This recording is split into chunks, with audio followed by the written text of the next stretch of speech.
The Curved Jewels, Chapter 1. Sam Edwine snapped awake at 3 o'clock in the morning.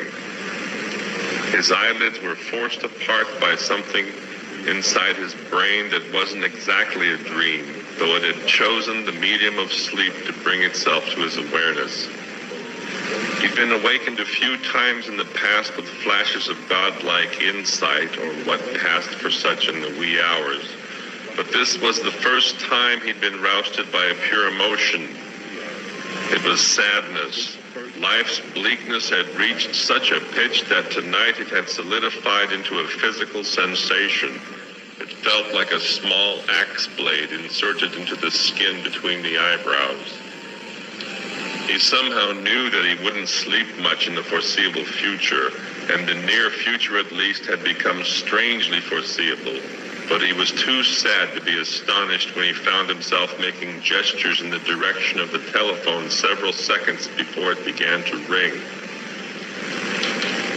Only with the bell's first shriek did the knowledge of where he was rush into his head in a barrage of Japaneseness.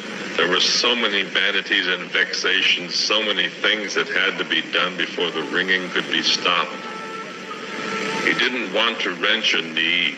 Which one would it be today, struggling to raise his 160 kilograms and 2+ meters from the futon? He didn't want to shuffle across the frayed mats and get slivers wedged between his gouty toes when he stumbled over the kerosene space heater. He didn't want to bump his head on the dwarf-level lintel and take yet another chance on the floor buckling under him in a certain disintegrated place between the bathroom and the wall where the phone was nailed. In fact, the only thing that persuaded him to get vertical at all was that his wife must never, under any circumstances, be exposed to the person who was, without a doubt, on the other end of the line. Still, after more than 12 years, Sam had only to hear the voice. The caller didn't have to identify herself to achieve the desired effect. She was always going to turn up for as long as they both should live during those times when his moral immune system was in a weakened condition. This person would crop up simultaneously with thoughts of mortality, regardless of the remoteness of the country he'd hidden himself in.